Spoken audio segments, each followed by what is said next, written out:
it was one of those days. Like we were averaging, I think, damn near 30 points a game, and we didn't even come close to that. Just too many mistakes. So, but we got a lot of the boys back, all 11 starters, and then some on offense, and so made some additions. I'm excited though. Yeah. Do you look at last season?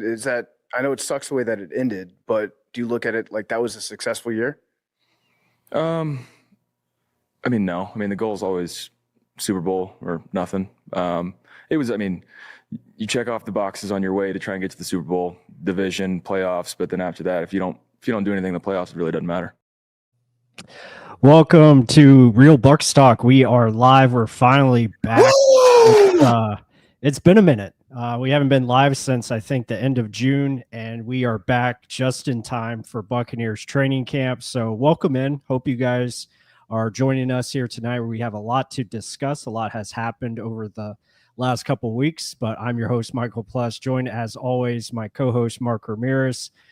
Mark, it feels good. We're pretty much back. Like football is getting ready to stir up here, and the sports world will finally be where we want it to be. You know, we don't have to struggle with watching baseball. You know, I'm not a fan of baseball. So I rather get back into football, get back into hockey, you know, the real sports here. That's what I want to talk about. And if you're a baseball fan, I apologize, but football is king. It's always going to be king. And it feels good to be back on a live stream with you talking what we love is Buccaneers football. Absolutely. It was funny because I texted you yesterday. I was like, holy shit already? Like it's like, yeah. I guess life gets in the way, and like sometimes it feels like it's taking too long, but then this year felt like it snuck up pretty fast. Like, I mean, there's a lot of stuff going on. I mean, it was breaking down the film studies and just life in general, big changes in our lives and everything. But I mean, it's always fun when it gets to football season, going over the storylines, the rookies. We actually have hope for a long, deep playoff run. We have so much foundation set already. Yes, there's the problem lines of Tristan Wirfs, injury issue, Chris Godwin. How injured is he? How long is he going to take to recover? So yes, there's the question marks, but then there's so much high hopes, high praise, high expectations. And it's in years past, it's like, yes, ESPN never crowns us as anything but trash. But as Buck fans, like we've always thought, like, no, we should be at least competitive. This year, I feel like no, we should be the top guy and want to advance as far as we can in the playoffs. And like that opening intro, like you said with Baker, he's like, no, it's either Super Bowl or nothing. And yeah, you check the boxes throughout the season, but realistically, if you have 11 back and you think you can score 30 a game, I expect you to score 30 a game. And your defense can only improve from what crap you saw last year, from the injuries, like injury bug and everything. Let's see. So there's so much to talk about, and the rookies are finally in the building, training fully, right? So a lot to talk about. Yeah, I mean, Steven brings up a good point here. Benjamin Morrison, he signed his contract, so all the rookies have been signed. Everyone is, you know, for the most part, it's going to be in attendance. We'll talk about some of the injuries. Obviously, the big news was Tristan Wirfs going down with, you know, just having to get surgery, and he's going to be out. But there was an update, and I want to bring this back up on the screen. There was an update today, I think it was by Todd Bowles. He was speaking with Joe Bucs fan, and he said, you know, they're hoping he can be back sooner than later. They just don't know if that's going to be, you know, week 1, week 2, or week 3, he says. But if I had to put a guess on it, I would say he's probably going to miss the first 4 games. Yeah. If he's back any sooner than that, then obviously that's awesome. But at the same time, you don't want to rush, you know, the process and make sure he's healed and ready to go. So that was cool to see. Also, update on Chris Godwin. And this is something we all knew, like, he's going to take his time, but he's not going to be ready to start training camp right now. He's going to continue his rehab. So we'll see where that goes. But that was just a couple updates on the 2 big injuries. You know, Tristan Wirfs maybe could come back after the first couple of weeks, we just don't know how it's going to play out. And then Chris Godwin, we hope, can return sooner than later as well. And the big thing with both those guys, like, yes, Wirfs is like a top 3 tackle in the league, if not the best, right? And it's a huge blow. We did the film study on Heck. Yes, it's going to be a huge blow regardless, but no one's going to have an all-pro tackle sitting their bench ready to take over. But you got to find ways where you can supplement. We're not forcing a guy to play like an all-pro tackle, right? So hopefully we can advance and level up, like Chris Hardwick said time and time again, where we can continue running the ball, get the onus off that tackle that's going to substitute for Wirfs for that time being, where it's not having to pass the ball. You're not forcing Baker to win you games. You got to be able to find ways to score. If it's 30, find a way. But mainly it's just winning games because your best players got to be out there. That's why you pay them so well. That's why they're all pro players. You want them on there, but I wouldn't rush them to get back. I would use the ability that you have to do anything on this offense. Like he said, you have all 11 players back. Yes, you have some injured, but you have and some based off of your draft picks, based off of guys that should take another leap, like we mentioned during the offseason, like Jalen McMillan, a guy that came on extremely strong, and people are probably forgetting how good he was at the end of the season. Like, put that next to Mike Evans, Bucky Irving. People are going to have to be scared of him this year. Like, yes, Jay, I've missed you too. I'm hoping to come to some of these road games as well. Plus, is lining them up, guys. Damn. Yeah. But overall, like, the hype train for a Buccaneer fan is real. It'll catch on with ESPN. Don't worry. And if we only got to worry about Wirfs being out the first 3 weeks, be happy about that. Like, for sure. Yeah, for sure. I'm right there with you. If you're just joining us, you're checking out Real Bucs Talk here. Be sure to hit that subscribe button. If I put it in the comments, subscriber only can comment tonight. So kind of making it special for the subscribers. So if you're not subscribed, hit that subscribe button, and you can definitely join the chat here as it is popping off already. We appreciate everyone in here. A lot of the regulars we see. We got a couple newcomers. I want to shout out. I think it's RG. I don't know how to pronounce that. Pew. You guys have what it takes to keep fans pumped. Let's go Bucks. Real Bucs Talk. Yeah, much appreciated. Question here as well. Any info on practice? So there was no practice today. They're actually going to start on Wednesday. The guys are reporting, though, today. The rookies have come in. The veterans will probably, I think they join either tomorrow or Wednesday. And then there's more practices throughout the week. So we'll definitely have more information on practice and how our guys are doing for our next live stream, which will probably be next week as we kind of get back into the swing of things here. We're going to be more regular basis here as we get into live streams moving forward and getting you guys prepared for the upcoming season. So should be a lot of fun. And like Mark was saying about the injuries, I think both for Chris and Tristan, we just gotta, take their time with it. Don't try to rush the process. Let me bring this screen up here. I mean, you have good depth here, especially at those positions. Receiver, we've talked about plenty so far this offseason. It's got a lot of good talent there, especially with McMillan and Ibuka ready to step in and play if Chris Godwin isn't ready, to start the season. And then Tristan Wirfs, you have a veteran in Charlie Heck who has started some games in his career.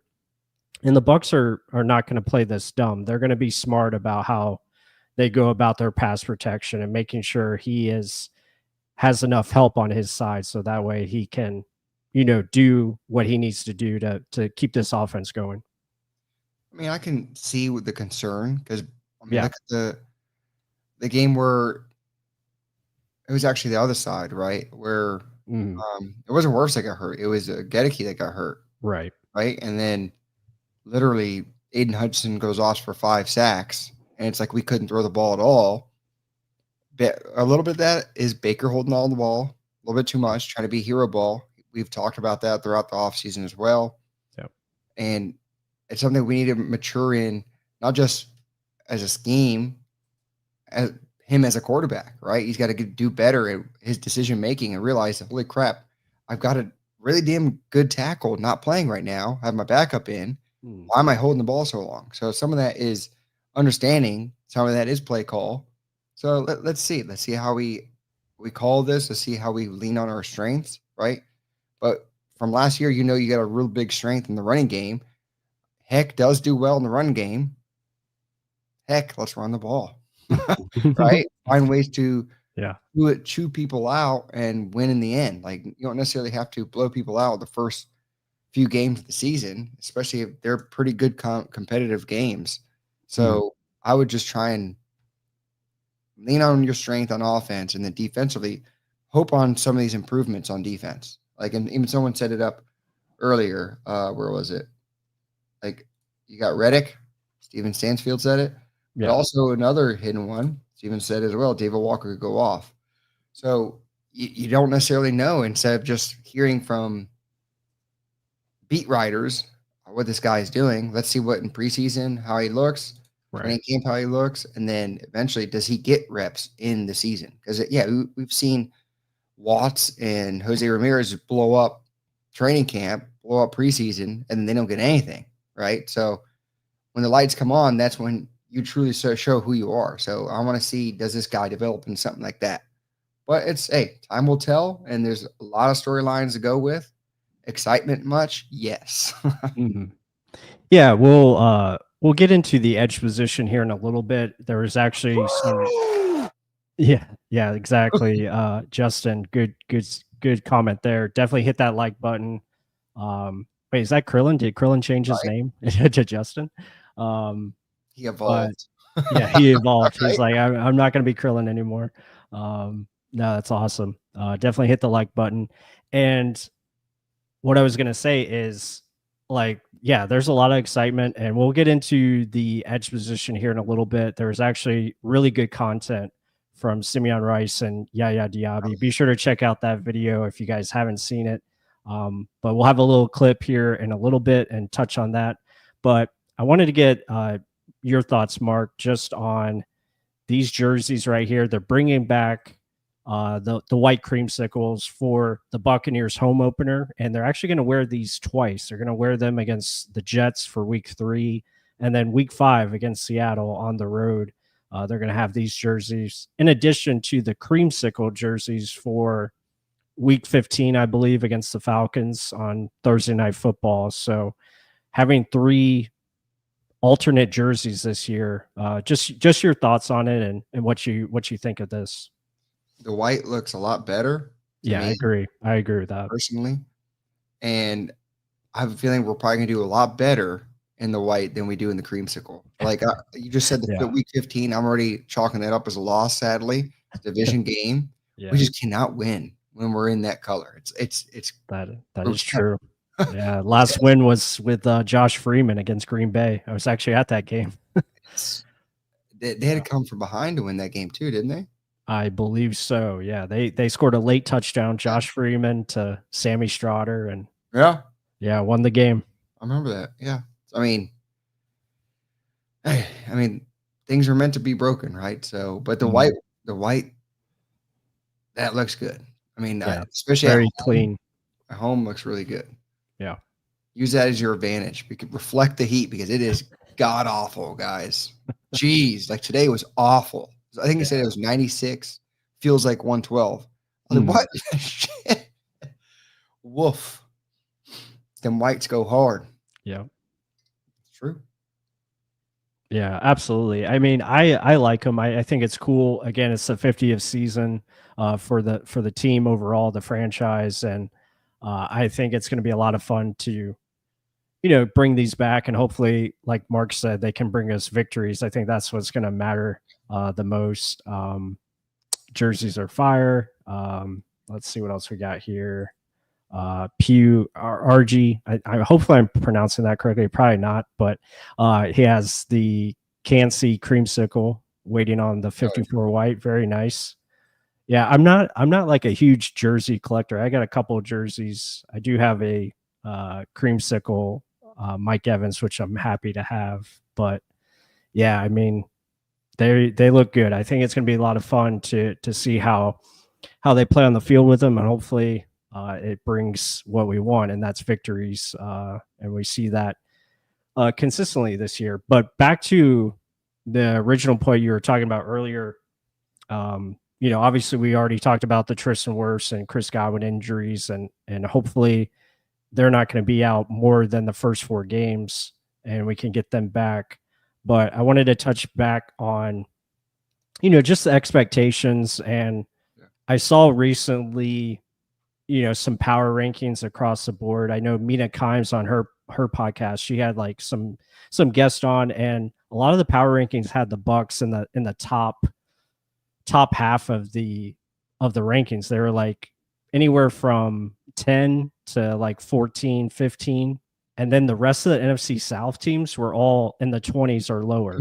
So I want to see the Bucs take that step, and I fully expect them to like run away. Like this should be a team that can run away in this division and get 11, 12 wins. Like that shouldn't be out of the realm of question this year for this team.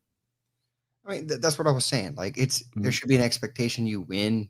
Yeah. And take away the division. Yes, like I think the Panthers, just based off of Dave Canales, they're going to improve again. But still, do you have the depth and things in place and foundation that the Buccaneers have right now? Yeah. Yes, you got a new play caller, but the play caller was here last year. It's not like a whole renewed system. It's not like all the players are different. It's not like you're going from Brady to Baker this year.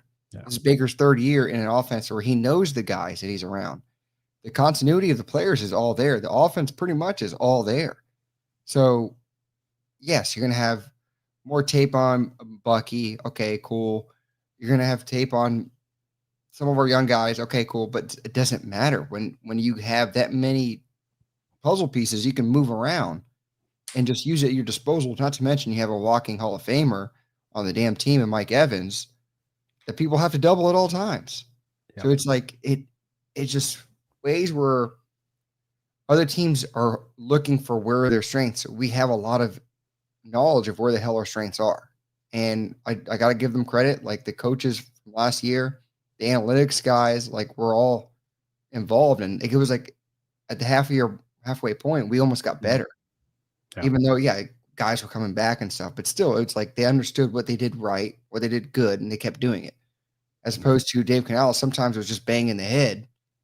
Trying to, this is going to work if we just keep doing it. So that's why I was like, this coaching staff is really damn good. It needs to stay. Majority of it stayed. Offensive coordinator left, but everyone else is here. So, yeah, let's see. All right. I mean, and then defensively, we've talked on this as well. Todd Bowles is your head coach. He is a defensive coordinator.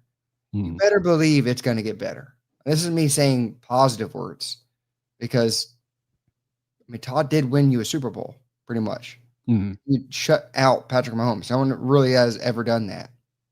Even though he got his ass beat this last Super Bowl. Yeah. But to shut his ass out, 9 points, no touchdowns. That is a defensive mastermind. Does it come back to light this year? Maybe. You upgraded a lot of positions. You're healthy. You got a premier edge rusher. And Simeon Rice is coaching up Yaya Diaby and saying, be more efficient, brother. Yeah. Like it's going to be take the coaching and let's keep moving forward because holy crap, if you take some knowledge from that man and stay consistent with that, we can have a nasty defense again. And it could just take 1 year to turn around just that fast. Yeah, I think, like you said, expectations are definitely going to be there this year. I think this team expects to make a deeper run into the playoffs and be one of the top teams, and we've touched on that so far in this show. If you're just joining us, welcome into Real Bucs Talk. We're live here on Monday, and this is going to be probably moving forward. It's going to be a regular time and regular, show every Monday. We're going to try to make that happen for you guys. And pretty soon or shortly, we're going to have a live film study. So we're going to go into that here in a little bit. But like Mark was saying about Yaya Diaby, I just want you guys to take a listen to this clip it's Yaya and Simeon Rice just talking on the field and like what Yaya can do to be even better and become one of the premier sack edge rushers in the game. So take a listen. Like some guys, a lot of rushers, they don't use their hand, they go, and then they use their hand. And they use it. Okay. I don't. Yeah. I just take off. I'm Yeah. boom. Yeah.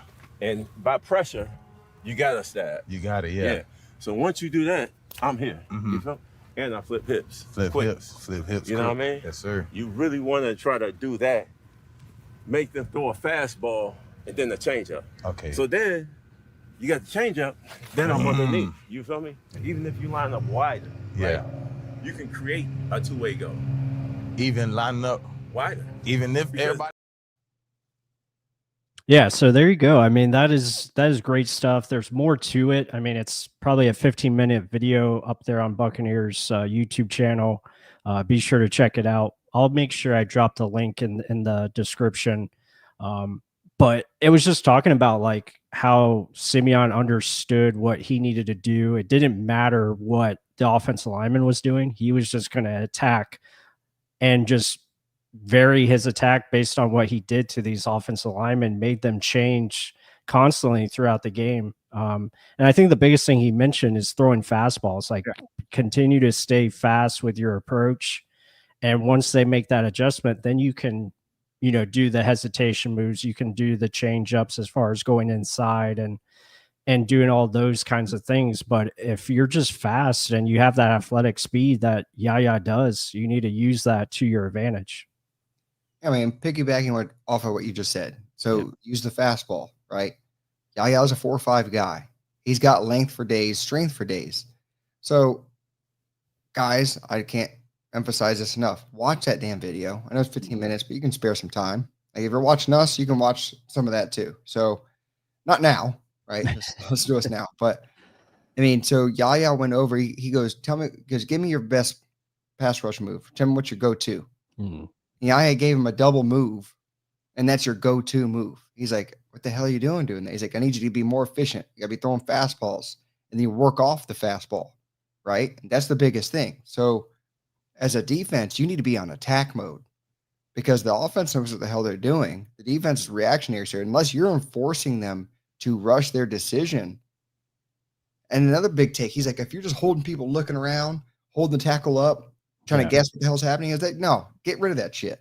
Because you're the enforcer, you're the edge rusher. You got to be able to make a play on the ball or force a decision or rush a play.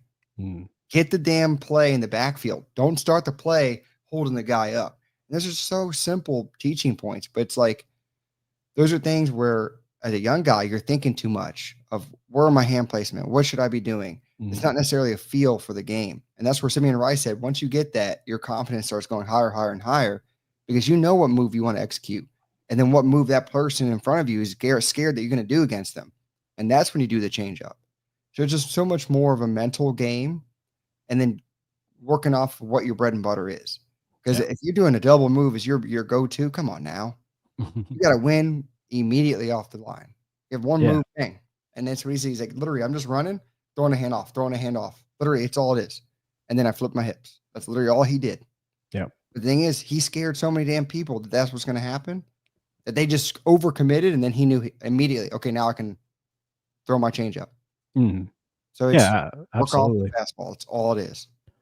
Yep, absolutely. And that's what we saw in the Yaya Diaby tape last year. It's like, he would win initially, but then he would, adjust his body and he would just be too slow to get to the quarterback, that half second. And he talked about how, seconds is everything, seconds is sacks in this league. So, the ability to be more efficient, faster off the snap, faster against your opponent, that all plays a huge part in it. So if he can do that, I mean, sky's the limit for Yaya. I like how in the beginning, he's like, you're built like a machine here.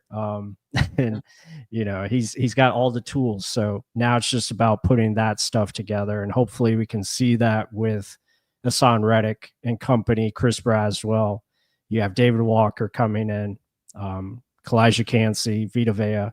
You got the components up front. Now it's about, can we maximize that? And hopefully that builds a better defense But overall, yeah, I mean, this team is ready to go.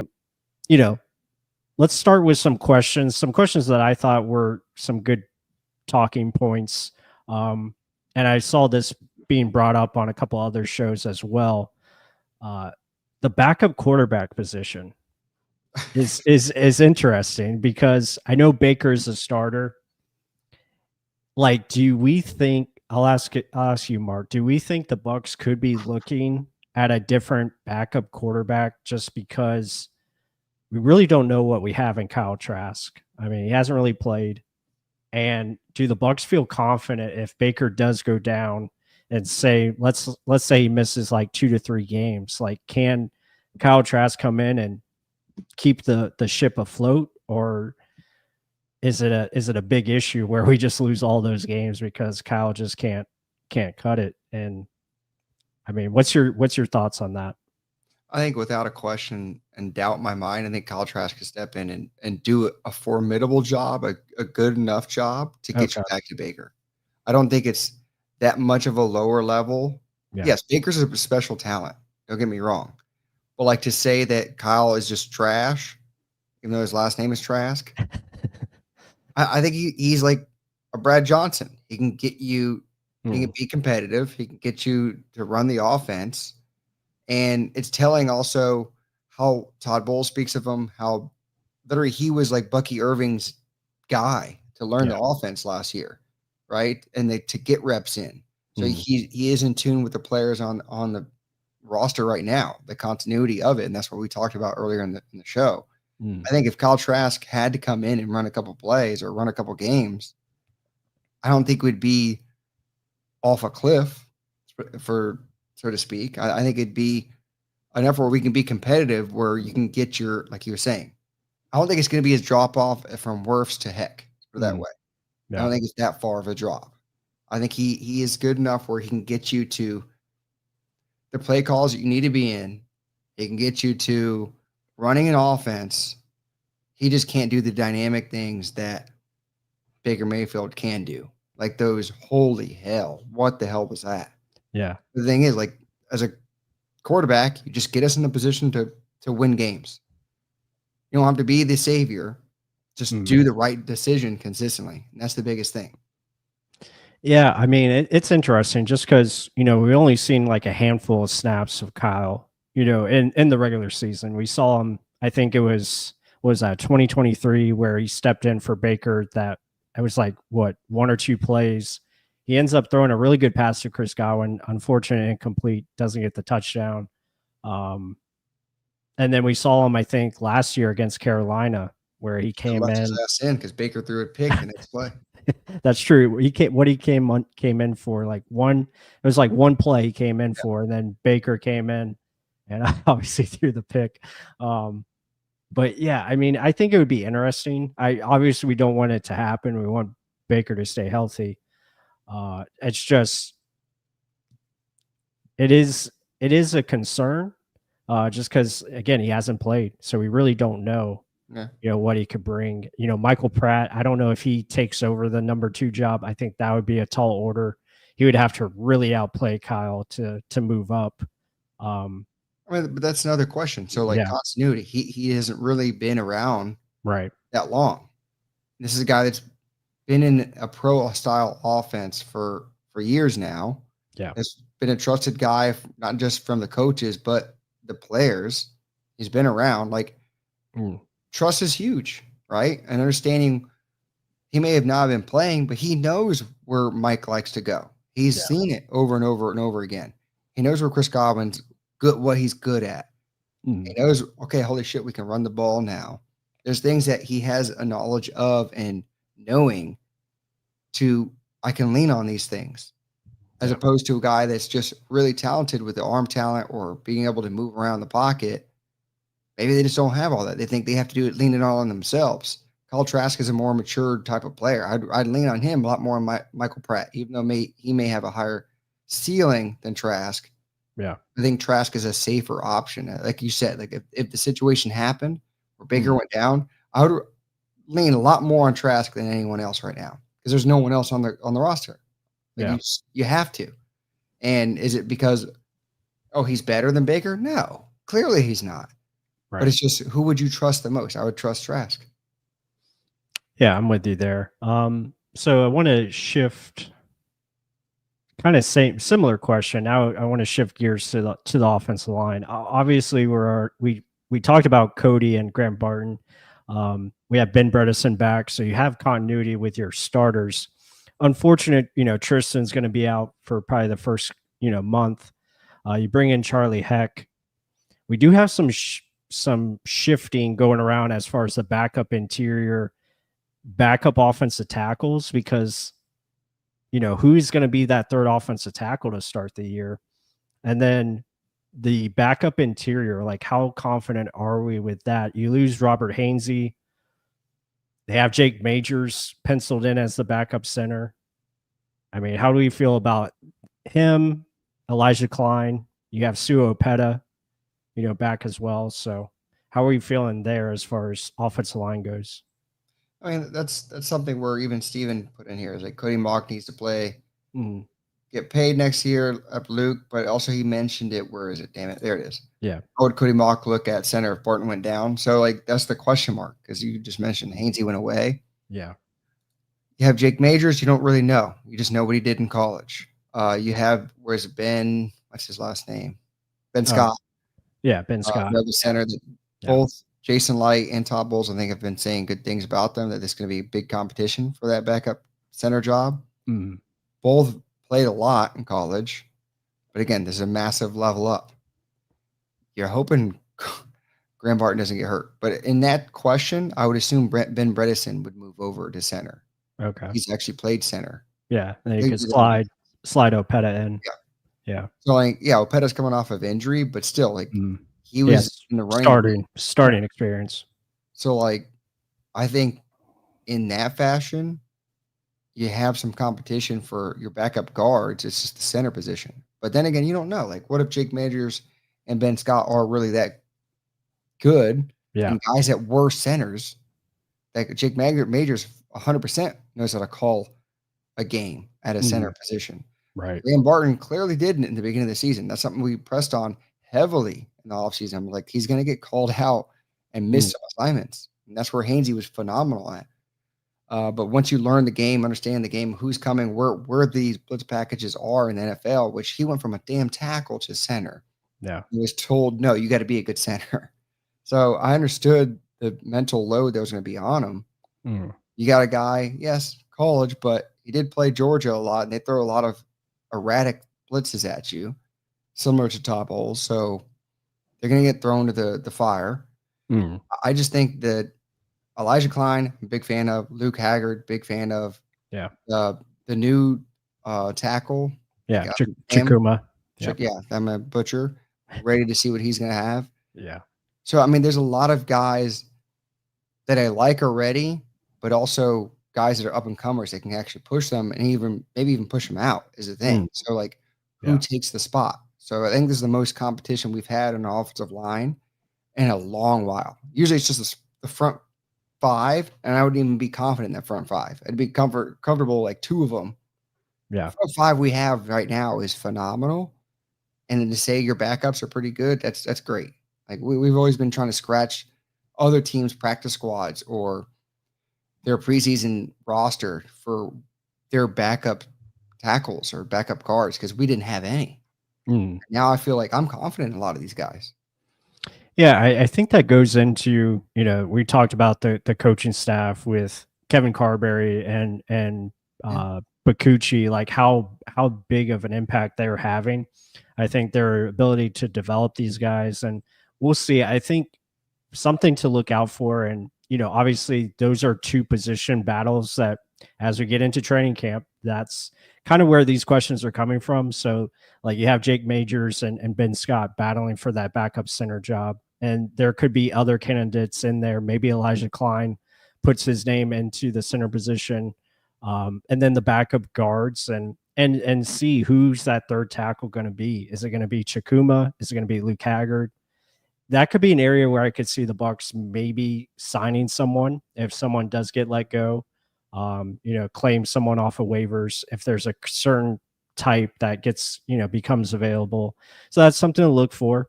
And then last question on offense, and then we'll switch it over to defense for the last half of the show. Receiver wise, I know you've been big on Jalen McMillan and he's, his impact, and you expect him to kind of step up from where he left off. And we brought in Emeka Egbuka. There's kind of like a mixed group here where a lot of fans are expecting Egbuka just to take over and be that number 2 behind Mike Evans while Chris Godwin is out. Do you feel McMillan kind of has the edge right now? Like, do you feel like he is going to be that guy to take his game even further because of Egbuka? Like, they are going to push each other, and McMillan will be kind of that X factor that we're looking for to step up here? You're saying McMillan will be the X factor? Is that what you're asking? Yeah. Like, how big of a jump do you think he can make in year 2, especially just after the late production he had? I think it's more the diversity in which you can use both of them. So like Egbuka, he can take the role of Godwin in those underneath routes, right? Mm-hmm. He's a bigger type of receiver. He can take a screen and he can do something with it. McMillan, we didn't see that from him. He's just not big enough to do that. He can't break tackles like a running back. I mean, Godwin and Egbuka have that talent. Yeah. McMillan is really deceptive in his route running down the field, and like he can make you think you're going right, but he's going to go left, and he sets it up so well. Mm-hmm. That's why a lot of the times he was so open. He was an easy target. So I just think he's going to benefit not from necessarily Egbuka, but Mike Evans in those doubles and being able, okay, if I'm singled, I can help Baker out because he knows I'm going to get open, and then just having that confidence and being like, again, I think from last year, that Dallas Cowboys game where he lost the touchdown is eating at him. He's saying he's drinking protein shakes nonstop. He's just trying to gain weight. I think it's really, he's like, no, I'm a good player. I know I'm a good player. Right. And just because they drafted a receiver does not mean I'm a second afterthought. I think Egbuka can be utilized in so many variety of ways, yes. But I think a downfield player like McMillan and his deception in routes is going to be huge. Because Mike Evans, I don't think he's going to be able to break open because of Chris Godwin's injury. They're not going to care necessarily about anyone else on the other side. They're going to care about Mike, double his ass, let anyone else beat us. And if we're running the ball, you have a play action fake, and McMillan's already doing his juking and driving that he does down the field, head fakes and everything. He's going to be open. And I think that is where you can open it up, find him middle of the field or just deep routes. And and integrate that with Egbuka and his screen passes, right? So I wouldn't put too much on Ibuka's plate. I know that a lot of people are thinking he's going to take it over. Yeah. But I think lean on the strength that you have, which is the running game, and McMillan's already shown and proven he can be a player in this NFL. Yep. I'm right there with you. I think so my last question on offense, and this is a fun one. How interesting is it going to be watching Tez Johnson and Cameron Johnson kind of go at it in this training camp? Because I think it's one of the more entertaining battles that we have, because both of them are going to try to win that return job, on special teams, whether it's punt return or kick return or both. And then also how much are they involved in the offense? I think that's going to be a key sign. How many real offensive reps do they get? I know they're going to play a lot in the preseason just because they're both fighting for a roster spot, but can we see either one of these guys with some of the main people on offense, especially in training camp during reps? And just kind of your take on how exciting it's going to be to watch those two go at it. And bearing injury, I don't think you're going to see them at all with the starting guy. Right. Yeah. But yeah, it'll be because you heard so much about Cameron Johnson last year, and then he gets hurt and you don't see him at all. Right. So Tez, yes, he's going to be trying to win that punt return job. Either or, we need a punt returner. We don't have one. Yeah. Okay. So who's it going to be? Are you just going to leave Palmer back there again? I think we need more make you miss. You need something to instead of just straight line speed. Yeah. And both those guys bring it to you. But like I said, who wins it? I think that'll be fun just to see the punt return job be won in preseason. I think you're going to get a lot of reps. Like probably one guy's going to get one half, then the other half. Yeah. But yeah, the size of Tez Johnson does scare you. He's mainly going to be a gadget type of guy. Yeah. Cameron Johnson, yeah, he's thicker and it may not be tall, but still a guy that can be used as a bigger body. He was used as a gadget guy at the end of last year in a small capacity, but still he was there. Messed up a couple times. His first touchdown, which was a given.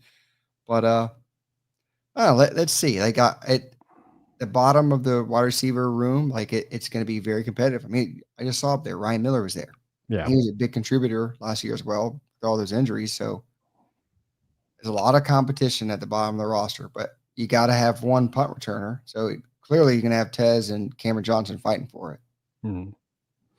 Yeah, and we'll shift over now to the defense. And just a couple of questions here as far as like, and all of these are going to be fun position battles, but the one that is catching my eye to start off is the nickelback position. You have Jacob Parrish, you still have Christian Izien, you got Tyke Smith. Like, what's your thoughts on this nickelback position? And do you have a certain favorite that you think can win it? Like, let's say they're really committed to Tyke playing safety.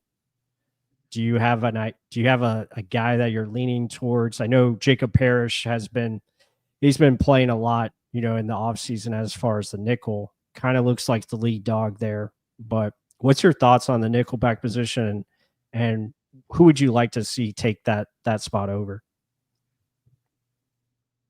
Yeah, it's tough. Yeah, I think no matter what, they're leaning on Tyke to be that safety. Yeah. I still like the interchangeability of Tyke dropping into nickel and having someone else drop back into safety. Right. I think that's where if Christian Izien is in there, he can quickly interchange with that because he is a natural safety. They put him in nickel. Yeah. But every year he's gotten better. Last year he got hurt. You heard nothing but Todd Bowles rave highly of him. But with all that said, I do like Christian Izien as a nickelback, but you got to look, is there any area where you can improve and upgrade? Clearly, Parrish is a good player, right? Like, you've heard nothing but good things about him as well through beat writers, through practice, blah, blah, blah. But again, it's against practice players, rookies, first-year players, whatever. Let's see what happens when the pros come, right? The guys have been doing this for a living and know how to deceive you and make you think you're doing something good, but you're doing something awful, right? Yeah. So if he still stays competitive with that, then yeah, like he's the faster. Oh, and then again, Christian Izien is pretty fast. I don't know. He's a very aggressive player. He's a very hands-on player, probably a longer player than Christian Izien because he's so short and stocky.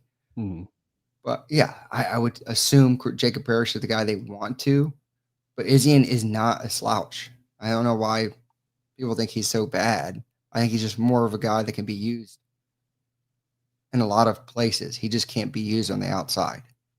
And with that said, like he's almost stuck in nickel position or being a backup safety. So does he win it based off of smarts and awareness, or is Jacob Parrish just that good? So it's another area where it's like a tough battle that's going to happen. But I think it is leaning towards Jacob Parrish, and then you'll have Morrison just competing and being that third safety or third corner. Sorry. Yeah, no, you're good. I'm right there with you. I think that's just that position sticks out to me. I think that's the one that really needs to get decided and see how fastly they can come to a conclusion on how they want to play this. I think you're going to see a lot of these secondary guys get on the field. And just because they can create different matchups, like they could go into a week and have Jacob Parrish as the nickel, and then they could change it the following week. It just depends. Like I know Bulls has talked about that, but at the same time, you want to find guys that you can trust and go out there every week and play the role. So that's just something to watch for is the nickel back and like how does that come into play with the safety position? Who's going to be the third safety? The Yeah. third safety has a very important job on this team because it allows Antoine, it allows Tyke to move around in addition to. So that's going to be, something to watch with Kayvon Merriweather, Izzian, you have Marcus Banks, you have Wisdom coming back. They're really high on JJ Roberts. I know Shiloh Sanders, that's a popular name right there, but we'll just have to see. And then the cornerbacks, we're going to see a lot of Benjamin Morrison. We're going to see a lot of Jacob Parrish. So you're going to see a lot of these guys come in. I think Morrison will be fun to watch just to see what is the ranking of the cornerback position. Does Jamel Dean have that starting job locked down, or is he going to be challenged by Benjamin Morrison? So that's something to watch on defense as far as the secondary goes. I'll say healthy Jamel Dean easily wins that. Yeah, I would agree. Just because, again, when he is healthy and he's on, he does play well. Like, he is a good player. He does his job. So there's a lot to like there. But and then, yeah, one quick go comment. ahead. So KGH for Life said this: Jordan Whitehead was horrible last season. His absence will make the secondary a lot better. Jordan Whitehead, when he was playing how he wanted to play, is good. He's a good player. But when Winfield goes down week 1, Winfield is another amazing player, and he covers so many other bases. When Jordan Whitehead can just play downhill, he can be almost like a fourth linebacker. Mm-hmm. He's a phenomenal player. And I just think they were pigeonholed to play him in different ways. Yeah. He was almost playing back safety, deep safety, because White Winfield was out. So that's literally how he got hurt the first time, right? He was making a touchdown saving tackle. Yeah. And he tore his pec. So it's like he's just not – that wasn't what he's best at. We like to use players at their best ability. I think Tyke Smith is going to be a really good, strong safety because he's really good at playing near the line. He's really good at playing in a pinch, dropping back. Like, I think that's why he's going to succeed at that position. But he's also a very smart player and knows how to drop back. So I think just Tyke's a different player. He has traits that Jordan Whitehead has, but he also has really good deep ball safety skills too. So, but they just don't grow on trees. But Whitehead was really damn good at what he did, and I always defend Jordan Whitehead. He was one of those guys that, like, as a guy that looks at film, like, you pound the table for, and I think he gets a bad rep for last season, even though he was covering a lot of areas that there's a lot of holes last season. I wouldn't say he was the reason for it. Yeah, I'm with you there. Again, just a lot of injuries. That's why it's going to be fun to watch the secondary in training camp and see how they grow. A lot of these guys are going to get tons of playing time, especially the rookies, the younger players, undrafted guys in preseason and training camp, get a lot of reps. We'll close out the show with this, and this revolves around actually two-part question. So first one, linebackers. I know that's been a topic this offseason.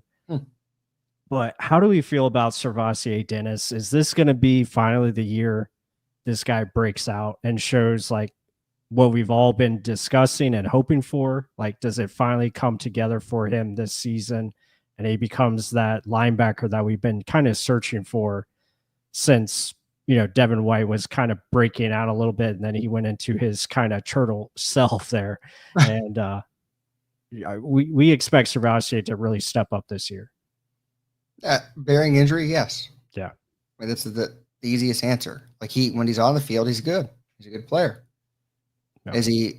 How good can he be? We don't know, because I want to see a full body of work. So I'm going to say yes, he's going to be a good player for us. He's going to be that anchor in the middle that you want, running sideline to sideline, making plays on balls in the passing game. Yeah. How long will it last? Hopefully all season. But there is insurance behind him and veteran players, yeah. But, I mean, Servassier, when on the field, is a good player. And that's all you ask for. It's just let's stay on the field. Yeah, absolutely. I think, again, we talked about it a lot this offseason. I feel Servassier he has everything you want as far as a good modern day NFL linebacker. Now it's just about putting the things together and like you said, being accountable, being on the field. Hopefully we see that. It's going to be exciting to watch this linebacker group. That's probably one of the positions I'm most interested in seeing. You probably won't see a ton of Servassier or Levante out in preseason. Probably no for Levante. You might see Servassier out there just because he needs to play. Anthony Walker Jr. and then Deion Jones and the rest of the linebacking group, I'm very excited to just see what they bring. And then my last question, probably the biggest question of the offseason. Save it for last. Yep. Hassan Reddick. Okay. How big of a factor do we think he can bring to this team? I feel he's the X factor for this defense. If he's on, the defense is going to be a whole different animal. Like, how do you feel about that? How do you feel he's going to come into this year, especially coming off the roller coaster he did last year?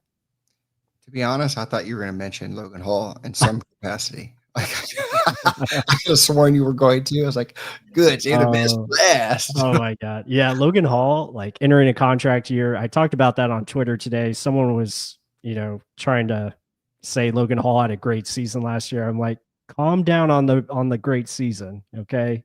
5.5 sacks. Yes, it looks nice, but the tape, that's a different animal. That's a different story. Yeah. Well, we'll show it. Yeah. Hopefully we're proven wrong and it's more consistent tape.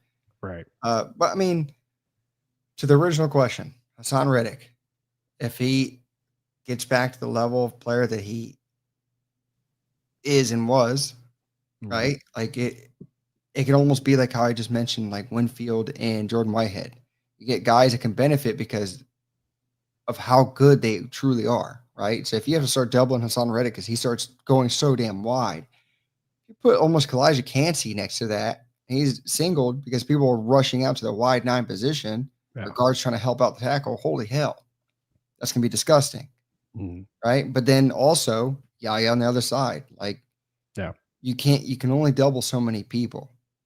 And if he becomes a pressure animal like that, throwing fastballs, because that's what he does. He's a fastball player. He's getting after it.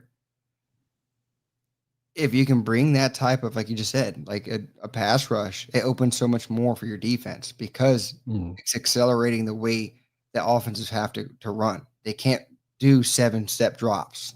They can't do, let's just wait and see who's going to get open. Right. So it's more of, we need to get this damn ball out fast or our quarterback's going down. And it's not necessarily just because of Hassan Reddick, but it's because of the attention he draws. And you're thinking about that player. Like I referenced this multiple times, this live stream. Aiden Hutchinson was getting 5 sacks against the Bucs. But when that guy went down, everyone knew what the hell they were doing. He was just flying after our quarterback. And I was like, damn it, again? Yeah. You can have that type of player that can give that much pass rush on the edge. Cohen at the end of that game was saying we threw everything we could at him. We put a tight end, chipped him, had a running back chip. We're trying to run away from it. If you're manipulating an offense that damn much because of one guy, we haven't. I mean, yes, but Kalijah Cansey's pretty damn close to that. Vita Vea's pretty close at that, and at times. Yeah. If you have an edge player that can do that, and you have to shift everything to one damn side, as a defensive play caller, you can just be fine. If you're going to keep going away from my guy, I'm going to send more guys in my secondary over there. Just to keep running into my trap. So it's just a fun puzzle piece that you can use, and he looks like he's fired up and ready to go. Yeah. But yes, I'm excited. I think he will get back to that form. Not just based off of hype, but just excitement. Yeah, no, I'm right there with you. I just feel like he's the huge key to this defense. And Mark Andrew brings up a good point here.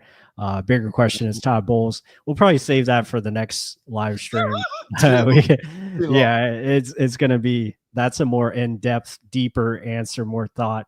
But I will say this about Todd Bowles. He's done everything right this offseason as far as answering all the weaknesses that were talked about him. He's done something to address those. So you have to give him credit there. Now we have to see, can he put the writing on the wall and get things done. Like that's what we got to see coming this season. They got the team. Now it's about, that action, and we got to go get it done. So should be a lot of fun, guys. Hope you enjoyed this podcast, the live stream here on Real Bucs Talk. Be sure to hit that subscribe button. If you're new to the channel and you hit subscribe in the chat, we much appreciate you. Be sure to hit that like button if I can get it up there somewhere. There it is.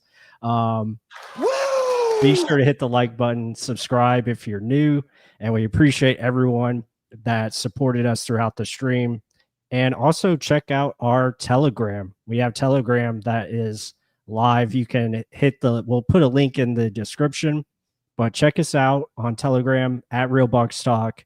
You can join our chat there and talk Buccaneers football anytime. So it's going to be a hot topic this coming season. Got a lot in store for you guys. So this is just the beginning of it. And with that said, everyone have a great night, and we'll see you next week for another live stream here on Real Bucs Talk. Go Bucs.